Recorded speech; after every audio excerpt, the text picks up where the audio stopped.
Okay, folks, this is my rules teach for Conductor, Stories of the Underground Railroad. This is a solitaire print and play roll and write game that I have designed. In this game, you will become a conductor on the Underground Railroad. You will be shepherding a party of self-emancipated fugitive slaves on a flight to freedom. What I've got before you today is the standard version of the game. I hope to build out scenarios that will more specifically reflect themes in the slave narratives. So let us get straight to it. You're looking at the rule book here, and then here is a play sheet. This has the this is the central thing that you're going to be needing, along with 2 player aids. This one tells you about your player actions. The other one describes the pursuit events, which the game will be employing to try to catch you. So in addition to this map sheet, this rule book, these player aids, all you need to play this game are a good marker. I like a Sharpie green fine point and a pair of dice. I've got a whole bunch here, but all you need are a black and white one. Let's start by looking at the map sheet here. So as you can see on the map here, we have a grid system set up. We've got 6 die faces down here, so 6 rows and 6 columns as well. Each one of these defines a grid space. So here's a grid row, and this would be a grid column. If these 2 dice were rolled, if we had a 2 and a 2 rolled, we would have selected that row and that column, and then this would be the intersecting grid space.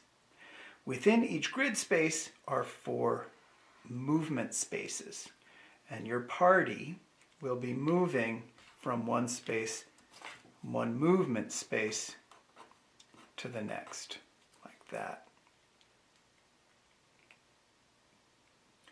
You'll see that there are some double borders here, and these are defining spaces that are kind of off the map. You cannot move across a double border.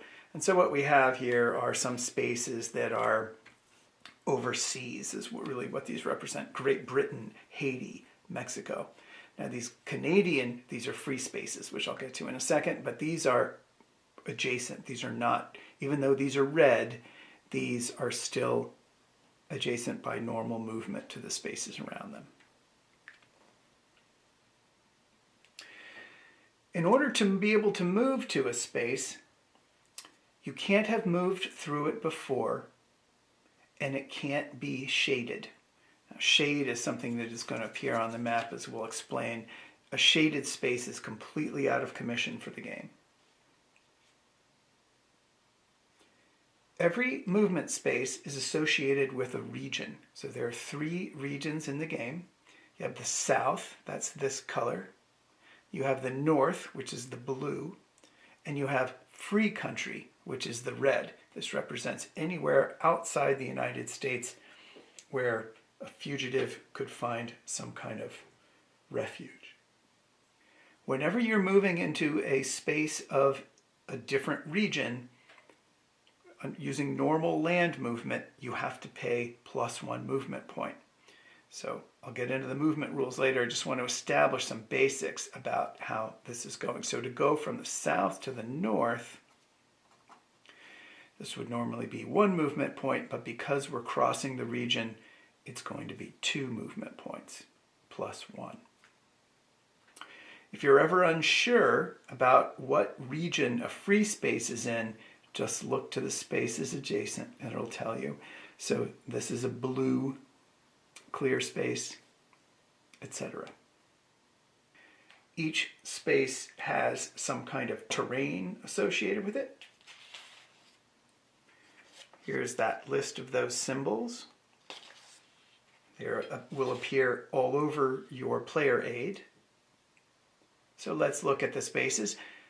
Clear is very easy. There's nothing in it. These represent plantation spaces, cities, ports, which are cities but allow a special kind of movement. These are community spaces. In the South, they represent perhaps slave communities on large plantations which have been able to create a lot of autonomy for themselves. Places on the periphery of the slave world where African Americans might be able to flee and create some autonomous life. In the North, they represent communities of anti-slavery activists, free African Americans, abolitionists. These community spaces are good places to restore yourself in, particularly in the midst of this dangerous plantation zone. You also encounter three kinds of rough terrain, mountains and woods, which are slightly different in the way they operate, but more or less a little bit more difficult to move through, a little bit easier to get hidden in. And then you have swamps, and these, like the other two, are more expensive to move in, but they're pretty good for hiding in. And this is a reflection of the history. Swamp country tended to be the site of maroon communities, runaway slave communities, and whatnot. Now these red spaces are free spaces, and they're important because those are the places you want to get to so that you can emancipate the fugitive slaves who are with you, your wards, and freeing them is what gives you victory points. These are just normal free spaces. They're connected by land here, so this is Canada. Sometimes they are ports, and these are overseas places that will accept fugitives. Great Britain, Haiti, Mexico.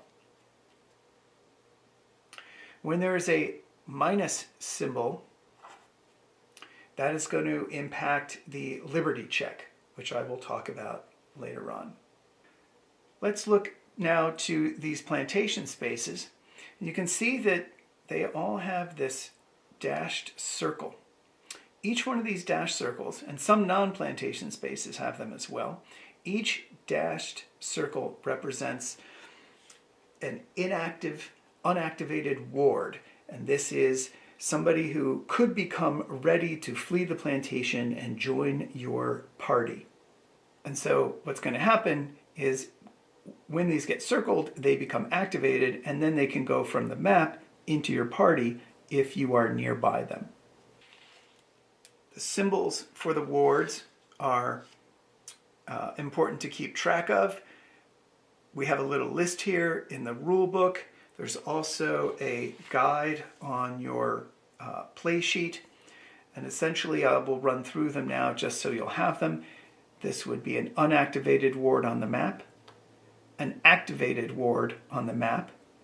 If that ward was gathered and put into your party, it would look like that. If an activated ward is lost because the slave regime goes after it, it would be X'd out like that. On your play sheet, your wards are going to appear down here. So I'll show you the procedure later, but when you gather an activated ward, it goes off the map and into your traits, your party. So these are activated gathered wards. If we lose one to the slave regime, it looks like that. And when we emancipate it, when we go to free country and emancipate it, we'll fill it in. It's all listed here, so it's easy to keep track of. Let's look at these words again and think about where they can pop up. So to fill one of these in is to activate that ward. That can happen. That space is viable to activate the ward if the ward has not yet been activated, if the space is not shaded and the space has not been moved through. You can see here we have all these symbols over here. These are going to be used in a pursuit event, and it's about selecting spaces on the map sheet, but we'll save those for later on. Liberty check symbols.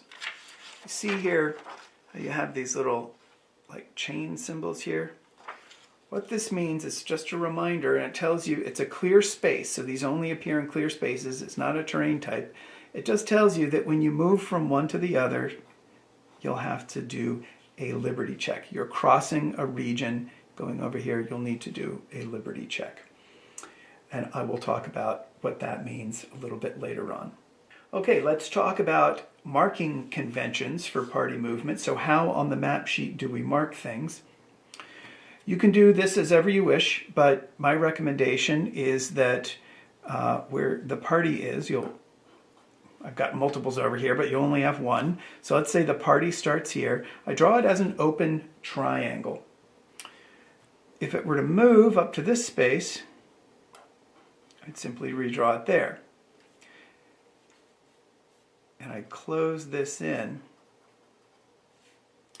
It could move multiple spaces if it has enough movement points. That's completely legit. Now if it stays on a space for a turn because it wants to rest or hide, we're going to mark it. So if he were to take a rest action, we'd do that. And that would show that he didn't go anywhere for a turn. You can do that up to 3 times. But after staying on a space for 3 times, you must move. If you can't, your game is over. One thing that's going to happen is you will be asked to shade various spaces on here. It happens when you move into the plantation zone. It can happen from pursuit events. It can happen when you take losses. When you're instructed to shade something, you'll follow whatever rule it is, and you just put in lines like that. And that will make that space unavailable to the game. It can't be shaded again, it can't be moved through, nothing can pop up on it, etc. Let's turn to the traits section of your play sheet. Each of these circles represents a unit. When you fill it in, that dash circle, you now have it. So this is on the health line. You have 1 health, 2 health, 3 health. You always fill in from the left to the right. When you expend a health, you'll expend it from the left. Oh, I add 2 more, and I lose 1 more. It's that simple. Same thing with turns. We'll mark them as well. The marking convention here is a little bit different, as it's all listed here on this little key. When I begin a turn, let's say we begin turn 1, do that. There are 2 main phases to the turn. The player action, when I've completed that, I'll do that. Then the pursuit event, when I resolve that, I'll do that. And then I'm ready for the game end check and to begin the next turn, just like we've got here on the sheet. Let's look at these traits.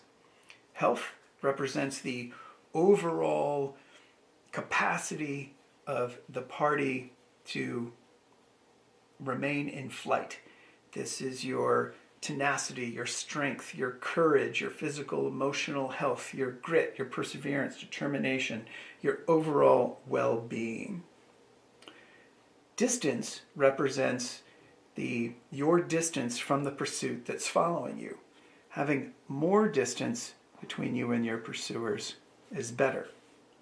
If either health or distance fall to 0, your game is over.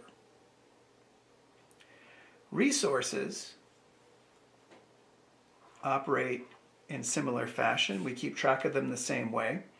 You can have 0 resources. The value of resources is that they can be taken as losses to either health or distance.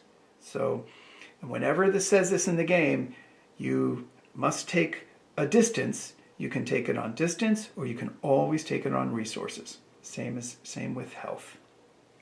Resources are also valuable because you can burn a resource to gain an extra movement point, and you can burn a resource to +1, -1, die roll, modify, or re-roll a die 1 time, So 1 time per roll. So that's another use that they can have. This line for wards represents the number of folks you have with you who you are trying to get to freedom. And I've gone over this marking convention here. You'll add them as before. That's a lost ward, an emancipated ward, a gathered activated ward who is with you now. There's just one more element of this sheet to bring to your attention, and that is this circle here. You see how that says hidden? Well, there's a status that you can acquire in this game of hidden. And when you are hidden, that means, all it means is that there will be no pursuit event that turn against you. And you mark it when you're hidden just by doing that. And you can become hidden once every 5 turns, no more than that. So that's what that's for. And I'll go over that when we go to the hide rules. Let's turn to the basic flow of play here. There are 3 difficulty settings in this game. The easy level is called the anti-slaver level. The medium level is the abolitionist level. And the hardest level is the conductor level. And you can see here how all your starting stats are listed there. When it's wards, it says in the easy level you start with 2 and you have a goal of freeing 4. Abolitionist level, start with 1, have a goal of freeing 5. Conductor level, start with 0, have a goal of freeing 6. And then it tells you the number of turns that you have. This is a game where you are really fighting the clock. So the less time you have, the worse off you are. You can see here on the sheet, let me give you one that hasn't been marked, how you have these little lightly shaded boxes, circles, so that you can tell what the starting levels are. The sheet also tells you by level, you would choose your level here, and then you know by red, green, and blue what your maximums are, or for wards what your goals are.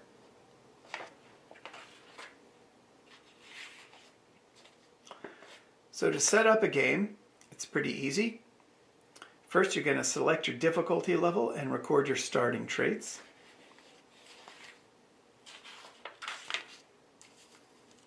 Let's actually do that on this one. I'm going to select the abolitionist level. And my starting traits here, I get 3 health, 3 distance, 2 resources, and I begin with 1 ward already in the party. And I'm going to be able to play up to turn 18.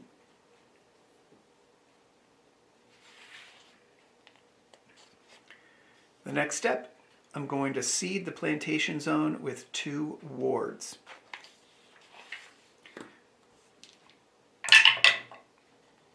Hold a 4 and a 2. What I do, for the 4, I'm going to look on the plantations and see how there are these little die faces here. Well, I'm going to activate a ward here on 4. This is going to be happening throughout the game. If I couldn't do that, because it had already been activated, because it was shaded, because it had been moved through, anything like that, I would choose another viable space in that grid space.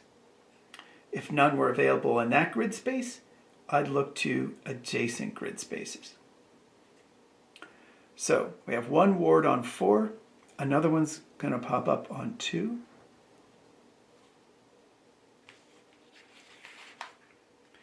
Now the only thing I need to do now is select our starting position.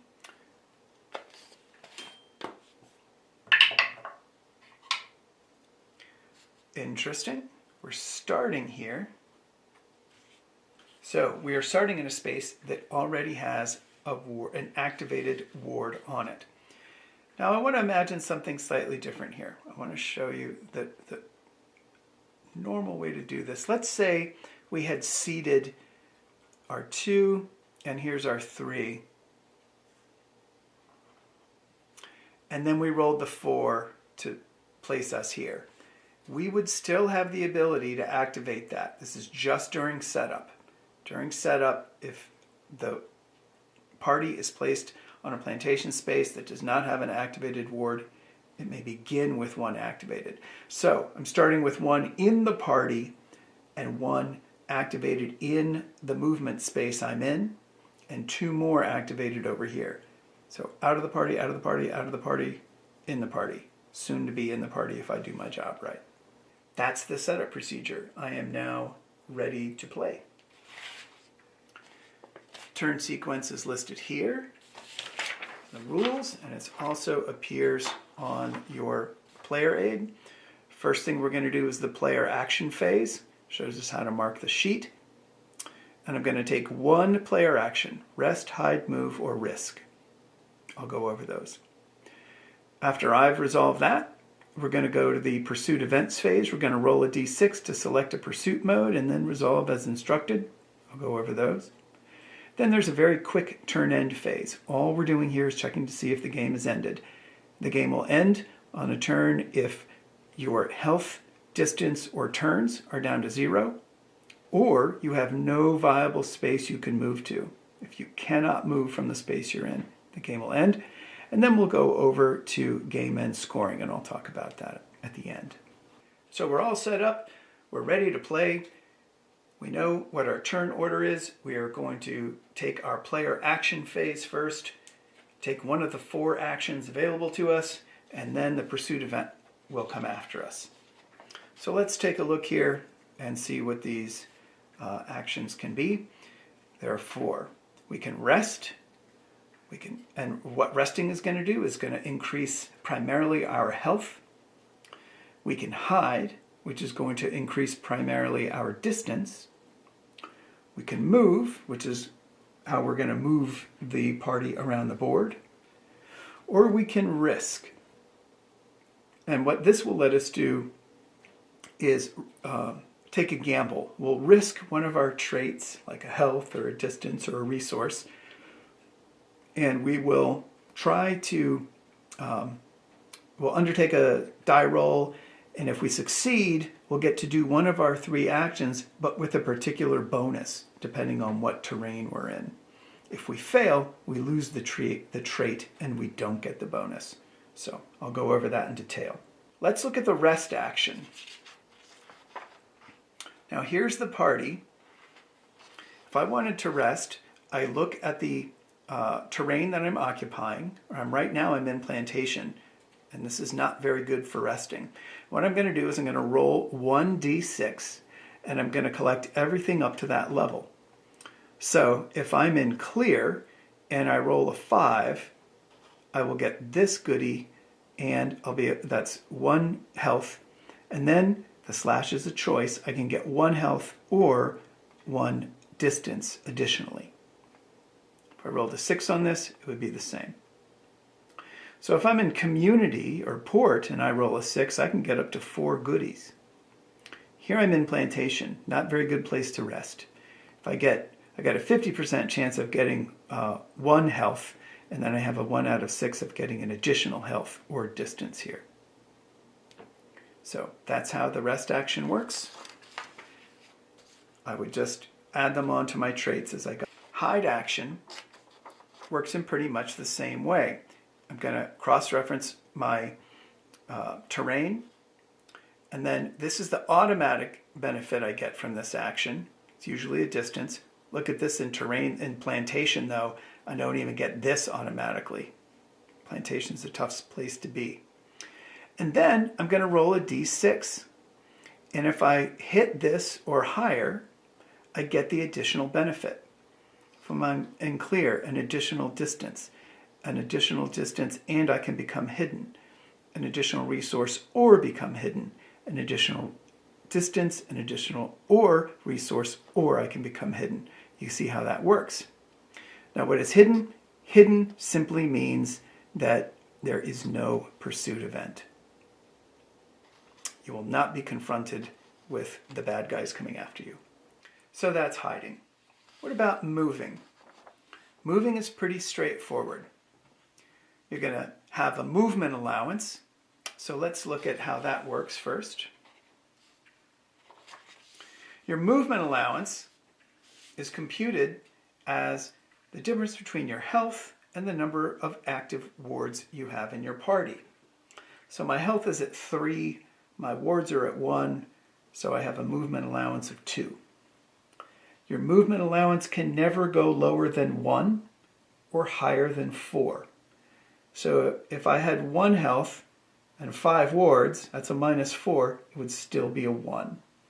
If I had 5 health and no wards, my movement allowance would still be a 4. And then what you're going to be doing is moving the party from one space to another. To move into a space is going to cost 1 movement point unless it's got funky terrain. So we'll look here. Clear costs 1 movement point. Plantation costs 1 movement point, but there's a shade symbol next to it. And what that means is that if I move in the plantation zone, I am going to have to shade an adjacent space. So here's what that would look like. I would move here. I'm going to close this off to show that I didn't stay. And now I have to find a space near here to shade. I think I'll shade this one. That makes it unavailable for the rest of the game. City costs 1 to move into. Ports cost 1, but there's this funky stuff. Hang on that. I'll explain that in a minute. Community is 1. Mountain, forest, and swamp are all 2. Swamp, though, only costs 1 if you're coming from any rough terrain. If you're in swamp, it's easy to move through swamp. And then to get to a free space is going to generally be 2 movement points. Like if you're moving into this space, it would be 2 movement points instead of 1. So it's +1 because you're going from one region to another region. And there's a little chain symbol here. It appears here too, and that's for a liberty check. A liberty check is going to occur whenever you're moving from one region to another toward freedom. So if you go from south to north, need a liberty check. North to free, need a liberty check. Now what's a liberty check? A liberty check is described right here. After moving from south to north or north to free, roll a d6 for each ward in the party at the start of this phase. If the die roll is less than or equal to the sum total of active wards in the party, we'll have to take a loss. And so if there are 4 wards in the party, our target number is higher than 4. We want a 5 or a 6 on these. So let's have a sample roll. There are 4 wards in the party, and 2 of them failed their rolls. These 2 succeeded. We will have to take a loss of something here. It's what I call a soft loss, because there's lots of ways that you can resolve this. You can take a health, you can take a distance, you can lose a ward if you want, or if you need to. You can take a shade if you can, or you can lose a turn if you want to. If you lose a turn, by the way, you just fill in the next one of these and it becomes unavailable to you. So that's a liberty check. The larger the party, the higher the number you're going to need to hit and the harder it is to make it work. So we need to liberty check when we go into a free space. Sometimes you can move to free spaces through port movement. Okay, so port movement is a way of using the ports to move lots of distance really quickly. So let's say that our party had somehow made it down to here. So we're in this port here, and we've got 3 wards with us. Let's say the situation looks like this. So we're here. We've got 3 wards. We've got a health of 2. Our movement allowance is 1. 2 minus 3 is -1, but it's minimum of 1. And we have these other goodies. Now, I want to move from this port to, let's say I might want to move to a southern port over here because it's closer to freedom. I wouldn't need to do a liberty check to do that because it's within the same region. It would cost me 2 movement points to get over here. Now, I don't have 2 movement points, but I can use one of my resources to turn my 1 movement point and add 1 to it. So let's say I want to do that. I have my 2 movement points now. I can do the move I want. Fill this in. I'm going to put a 1 up here to show it's my first port movement. I'm going to draw in my triangle here and put a 1 in there. So that is port movement. I spent 2 MP to go from here to here. Now let's say on the next turn I want to go from this port to a northern port here. So I'd probably try to walk it if I could, or maybe this one or something like that. So I want to go from this port. This time I want to cross a region. I want to go from south to north in order to do this. It's going to be the same drill. I still need 2 points. I'm still only at 1, so I'm going to have to burn a resource. And then I am going to mark this with a 2, and let's say this is the one I want to get to, and I'll put myself there.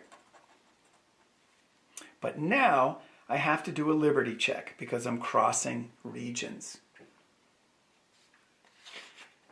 Remember, after moving from south to north or north to free, I have to roll a d6 for each ward in the party at the start of the turn. I have 3 wards right now. Passed, passed, failed. Over 3, not over 3. So I'll have to take 1 hit here, 1 loss. I can take it in a lot of different ways. I'll choose to take it that way. So that's port movement. I would now want to do that again to go into a free space, and then I could emancipate. So let's think about some of these extra things that you can do. We've looked at the move action here, and we've looked at the liberty check. There's 2 other things I can do. I mentioned gather before, and then emancipate. So let's go over those.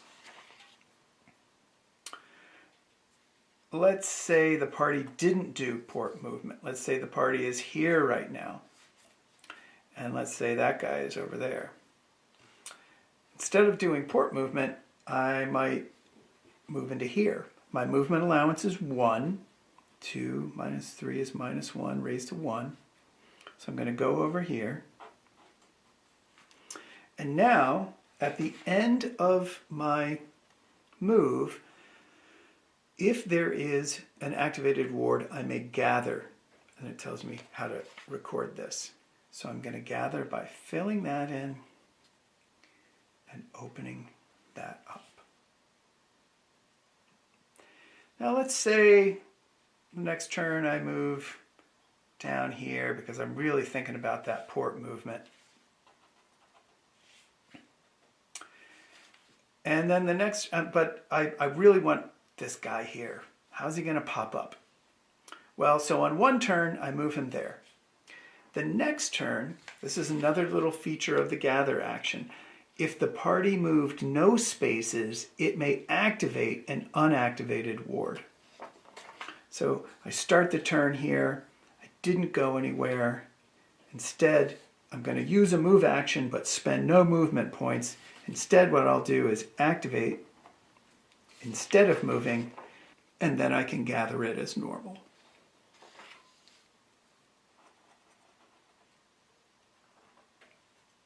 Now let's look at the emancipate action. So I've gathered. Let's go back to here and imagine that I'm moving my party. I've made it to the north. Now the next thing I want to do is jump to a free port somewhere. Let's say that I have a resource so that I can get my 2 movement points here. I'm going to spend my 2 movement points, make this jump. I'll go 3 to 3. Now I'm here. I have to do a liberty check. Oh my gosh, I have 5 wards with me. This means I need to roll 6 to not take a hit.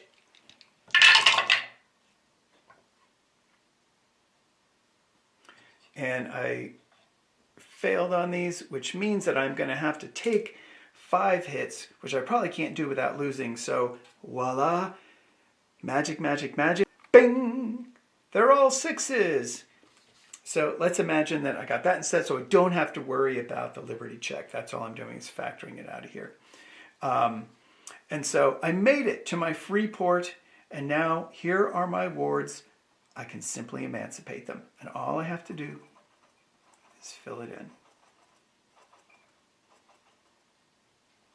And now these will score for me at game end. Okay, I think that covers the move action pretty effectively. We've got the basic movement, port movement, liberty check, gather action, emancipate action. Now let's take a look at the risk action. This is something to consider when you're in particular trouble, like you're running out of, you need more movement points, or you really need to build up your distance. Or sometimes it's helpful when there's an opportunity, but you need a little bit of extra push.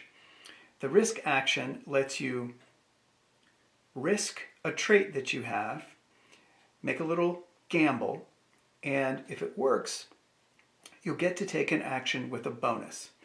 If it doesn't work, you'll lose your trait. So here's how it works. We would indicate the trait we wanted to stake. Let's say this resource is one that we're willing to risk.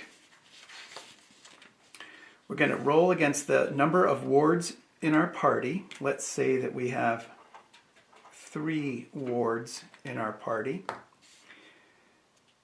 So we're going to roll against the number of wards in our party. We have 3 wards. We're going to roll 1d6, and we need to roll equal to or higher than that 3. 6, we got it. So we'd be able to take, now we'd be able to select whatever action we wanted, a rest, a hide, or a move. We'd consult the terrain there and see what bonus we got. We might get extra, we're usually going to get some kind of extra goodies. If you rest, you're more likely to get some extra health, or maybe something besides health that you would have a hard time getting otherwise.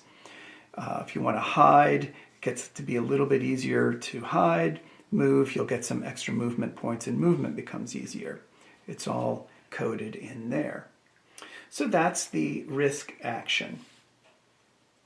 And just to let you know, there's also, all over these map sheets are little keys, so you can, if you have temporary trouble figuring out what a code means, you can always refer to the key, and it should help explain things.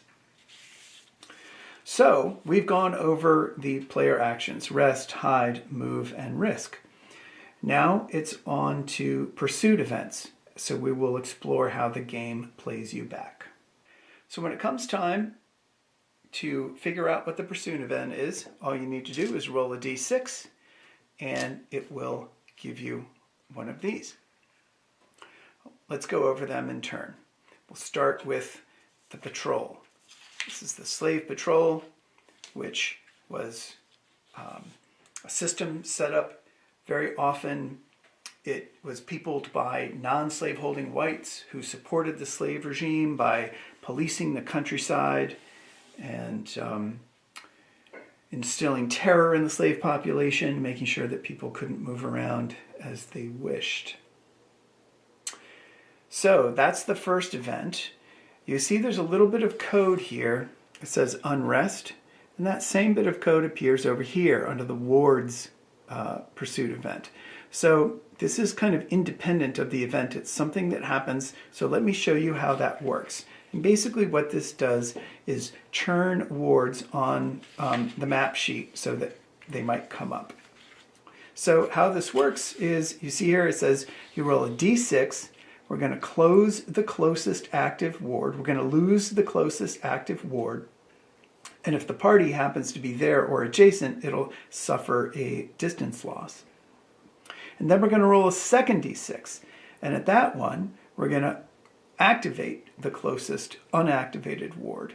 And if I'm in range, if the party is within range, it can gather it for free. So let me show you what this looks like. We roll a black die and a white die.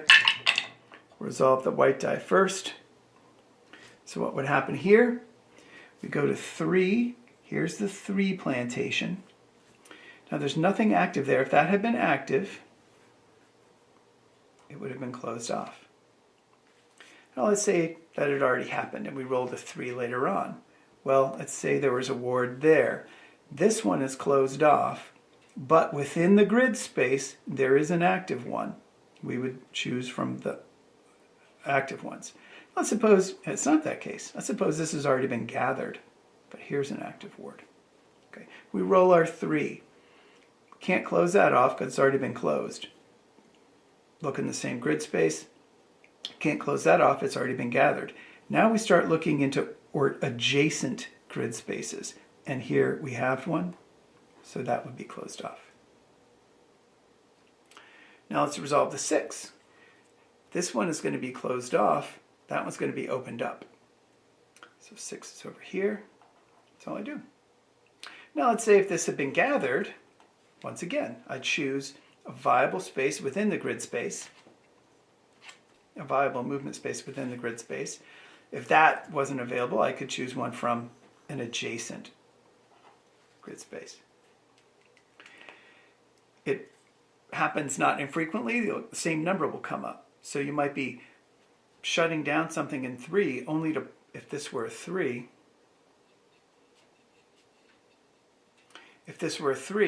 you might be shutting something down in 3 only to open something up immediately.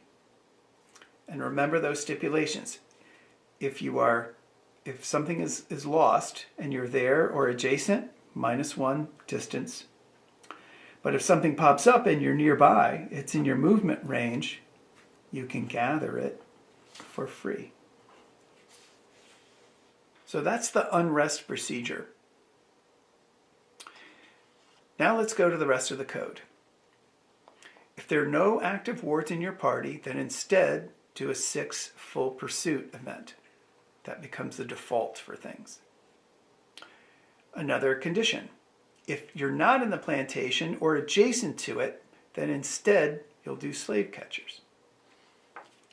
So here we are adjacent to the plantation regime, so this will still affect us. And the only thing that happens is very straightforward, and there's no luck involved. For every ward we have, we're going to have to take a hit. And this is what I call a soft hit, because it can be taken in a pretty broad range of ways. You can take health, distance, wards, you can increase shade, or you can lose a turn. That's the patrol. That's what happens. Let's look at number 2, terrain pursuit. If there are no active wards in the party, then full pursuit. Take the penalty corresponding to the terrain you're in, then you roll a d6, and if it matches or exceeds this number, then you'll add that effect. So if we were in swamp, we would lose a distance, and then we'd roll a d6. 1, we're safe. If we had rolled a 4, 5, or 6, we'd have had the additional penalty of losing another distance, or we'd have to shade something. So that's how that works. You just figure out what terrain you're in, figure out what the basic penalty is, and then roll your die and see if you get the extra one. This means you have to freedom check 1 ward. This means you have to freedom check all wards. This means that if you're in a northern port and you roll that 6, you are compelled to go to a southern port. Not even the north was safe. That's terrain pursuit. Wards begins with the unrest procedure that we did for slave patrol. Then, if there are no active wards in the party, then instead full pursuit. For each ward in the party, roll under the size of the party. So if you're going to roll a d6 for each ward, and if it's greater than the size of the party, that's 1 loss. So let's say we had 4 wards. Our target number, that's the sum total of active wards that we have, is 4. If we roll greater than that, we're going to take losses.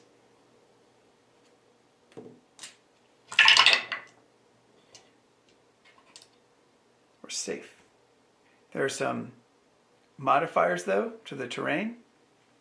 So we're in plantation zone. All of these are going to add 1. And now I got 1 hit. So this is an event that is more likely to hurt you when your party is small than when it is large. Okay, that's wards.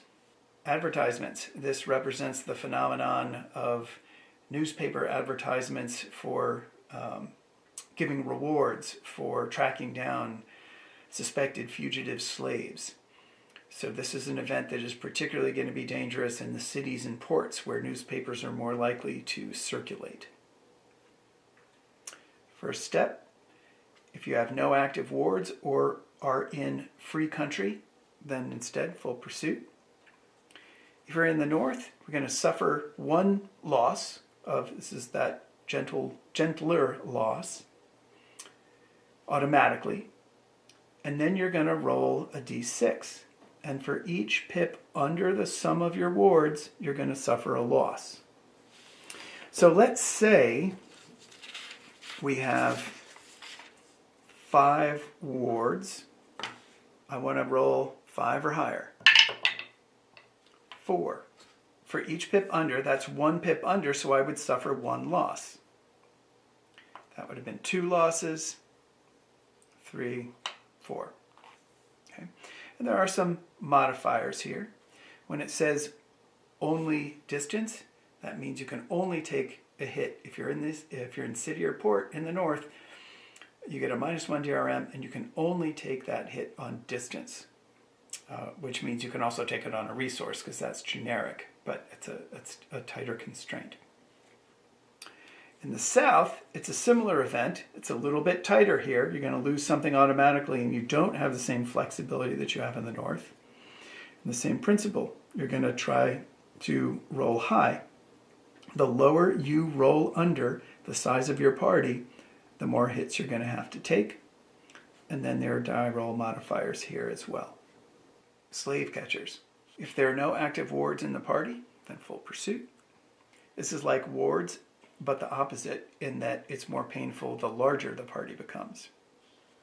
For each ward in the party, you're going to roll a d6. You want to roll higher than the party size. If a die roll is less than or equal to the party size, then you're going to suffer a loss. And there's modifiers. So let's say we had a party of 4. We want to roll 5s and 6s. 1 success, 2 success, 2 fails. We would have to take 2 losses like this. And of course, we'd have to mind our modifiers as well. That's slave catchers. The last of the pursuit events is full pursuit.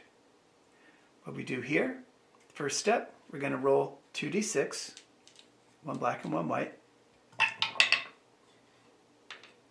And that is going to select a row and column from the map. So 2 and then 3. It's like this row, that column.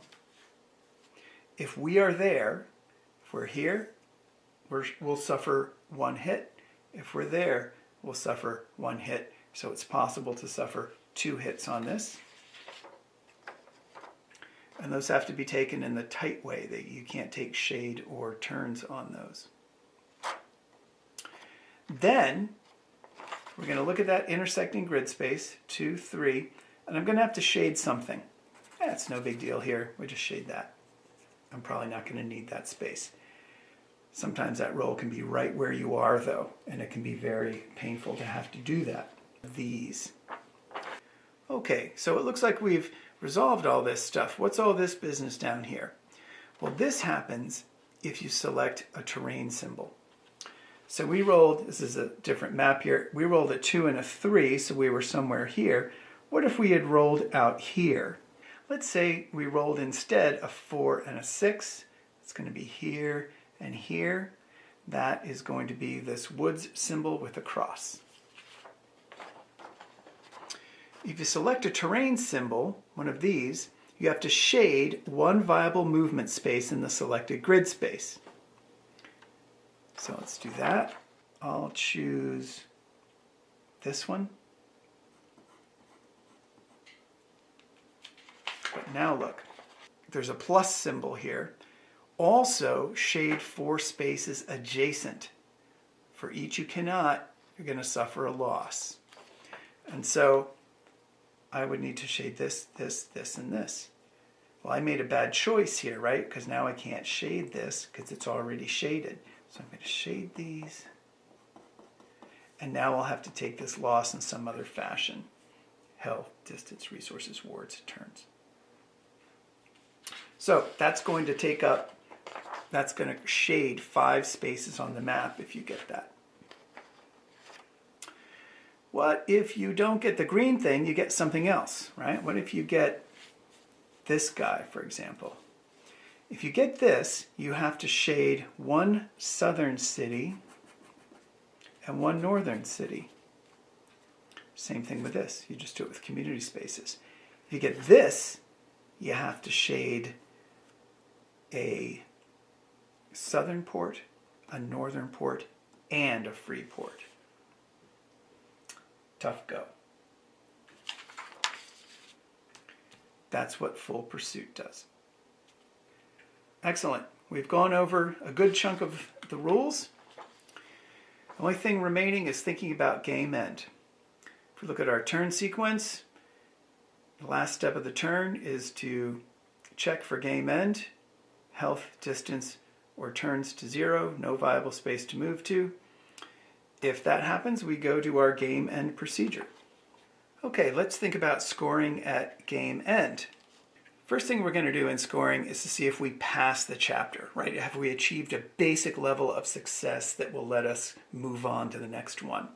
To pass the chapter, the party must remain uncaptured for the duration of the game and emancipate at least 1 ward, right? This is a basic level of conductor competence.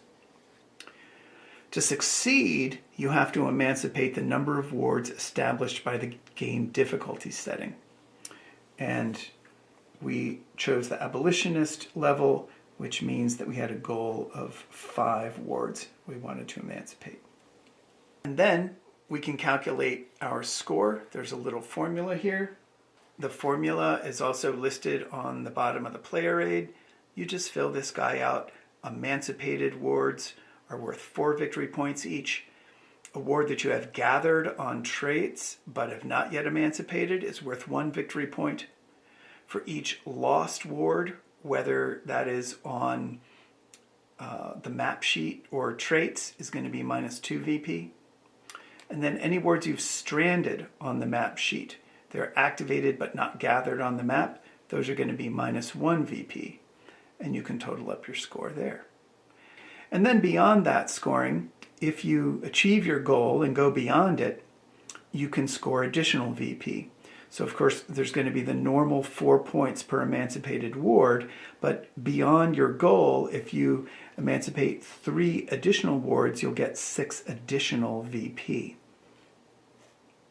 4 additional wards, 10 additional VP, thereafter it's an additional 5 points for each additional ward. So that is a way that you can score your game. When I'm successful, I sometimes make it into double digits. Frequently, I do not make it out of negative numbers, and sometimes I don't even pass. So that is Conductor. It's all available online, print and play, and it takes very little to get to the table. I hope you play it, and I'm looking forward to your comments. Thank you.